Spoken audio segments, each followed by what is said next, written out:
નમસ્કાર વાલા વિદ્યાર્થી મિત્રો, કેમ છો? મજામાં ને?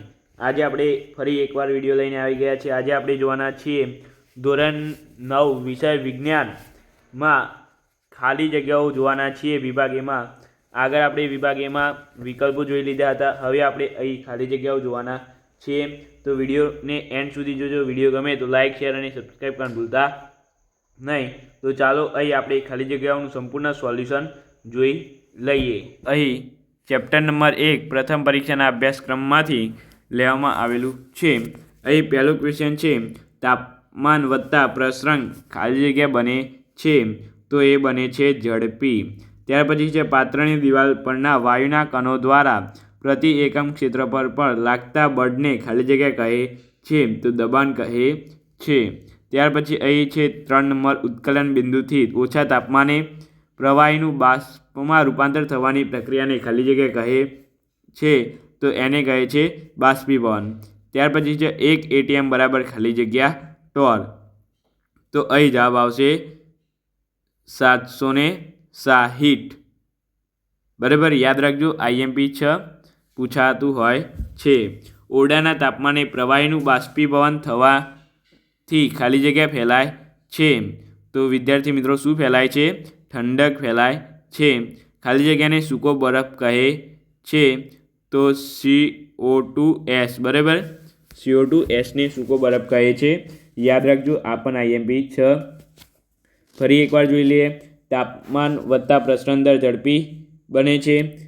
પાત્રના દિવાલ પરના વાયુના કણોના દ્વારા પ્રતિ એકમ ક્ષેત્રફળ પર લાગતા બળને દબાણ કહે છે. ઉત્કલન બિંદુથી ઓછા તાપમાને પ્રવાહીનું બાષ્પમાં રૂપાંતર થવાની પ્રક્રિયાને બાષ્પીભવન કહે છે. 1 ATM બરાબર 760 ટોર.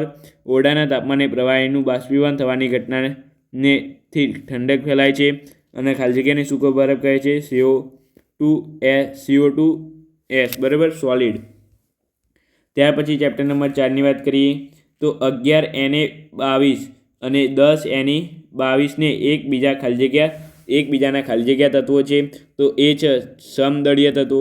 ખાલી જગ્યાના સમસ્થાનિકોમાં ઉપયોગ પરમાણુની ભઠ્ઠીમાં થાય છે, તો એ છે યુરેનિયમ. ખાલી જગ્યા સમસ્થાનિકો ઉપયોગ પરમાણુની ભઠ્ઠીમાં થાય છે, તો એ છે યુરેનિયમ. સમસ્થાનિક તત્વોમાં ખાલી જગ્યાની સંખ્યા ભિન્ન હોય છે, તો એ છે ન્યુટ્રોનની સંખ્યા ભિન્ન હોય છે. ત્યાર પછી અહીં છે તમારે Na+ આયનની ઇલેક્ટ્રોન રચના 2 8 8 8. હેતુલક્ષીમાં આપણે જોયું હતું Na+ની વિદ્યાર્થી મિત્રો 2 8 થશે. બરાબર, 2 8 થશે. ક્લોરિનની આપણે હેતુલક્ષીમાં જોયું હતું 2 8 8. બરાબર, હેતુલક્ષીમાં આપણે ક્લોરિનની જોઈ તો મને યાદ છે. હવે ખાલી જગ્યામાં Na+. બરાબર, Na+ની ઓરિજિનલ ઇલેક્ટ્રોન રચના તો આ રહી જો 2 8 1, પરંતુ અહીં +1 છે એટલે એક આયન ગુમાઈ દેશે આ, એટલે શું થઈ જશે 2 અને 8. બરાબર. ત્યાર પછી એ છે હિલિયમ પરમાણુની બાહ્યતમ કક્ષામાં ખાલી જગ્યા ઇલેક્ટ્રોન હોય છે, તો હિલિયમની બાહ્યતમ કક્ષામાં કેટલા હોય છે? 2 જ ઇલેક્ટ્રોન હોય છે. બરાબર. ત્યાર પછી છે ડ્યુટેરિયમમાં ન્યુટ્રોનની સંખ્યા ખાલી જગ્યા હોય છે, તો 1 હોય છે. ત્યાર પછી ચેપ્ટર નંબર 6ની વાત કરી લઈએ વિદ્યાર્થી મિત્રો. હવે તો અહીં ચેપ્ટર નંબર 6માં છે બીજ અને ફળોની છાલમાં આવેલ કોષોને ખાલી જગ્યા કહે છે, તો તેને દધોતક કહે છે. અન્નવાહક પેશીનો એકમાત્ર ખાલી જગ્યા અન્નવાહક દધોતક છે, તો મૃત ઘટક. બરાબર, યાદ રાખજો. ત્રીજો અહીં છે કે ખાલી જગ્યા પેશી હાડકા સાથે જોડાયેલી હોવાથી કંકાલ સ્નાયુ પેશી તરીકે ઓળખાય છે, તો એ છે રેખિત. ત્યાર પછી એ છે કે મૂળમાં ક્યારેય ન જોવા મળતી પેશી કઈ છે, તો એ છે સ્થૂલક કોણ. મૂળમાં ક્યારેય જોવા મળે નહીં. ખાલી જગ્યાએ કોલાજન તંતુ ધરાવતી પેશી છે, તો એ છે તંતુ ઘટક.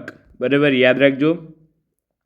ત્યાર પછી લાસ્ટ અહીં ખાલી જગ્યા છે આ ચેપ્ટરની કે ખાલી જગ્યાએ રેખિત સ્નાયુઓને અસ્થિ સાથે જોડતી એક પ્રકારની સંયોજક પેશી છે, તો એ છે વિદ્યાર્થી મિત્રો અહીં તમારે સ્નાયુબંધ. બરાબર, શું જવાબ આવે? સ્નાયુબંધ. ત્યાર પછી ચેપ્ટર નંબર 9ની વાત કરી લઈએ આપણે. તો અહીં ચેપ્ટર નંબર 9માં અહીં તમારે દાખલો ગણીને જવાબ લાવવો પડશે, પરંતુ એ આપણે ડાયરેક્ટ જવાબ કહી દઈએ છીએ તમને કે 2 કિલોગ્રામ દળ ધરાવતા પદાર્થ મુક્ત પતંગ કરે છે તો t બરાબર 4 સમય અંતે તેનો વેગ ખાલી જગ્યા મીટર પર સેકન્ડ મળે. તો એ વિદ્યાર્થી મિત્રો તમારી જવાબ આવશે 39.2 બરાબર. ત્યાર પછી 30 કિલોગ્રામ દર ધરાવતા પદાર્થનું ચંદ્ર પર વજન કેટલું હશે? તો એના માટે પણ અહીં જવાબ જોઈ લે 49 બરાબર. ત્યાર પછી ખાલી જગ્યા ન્યૂટન થાય બરાબર વજન. અહીંયા એમ કીધું હોય કે પદાર્થનું ચંદ્ર પર દળ કેટલું હશે, દળ કોઈ દાડો બદલાય નહીં એટલે પણ 30 જ આવે. દળ કીધું હોય તો પણ અહીંયા વજન કીધું છે.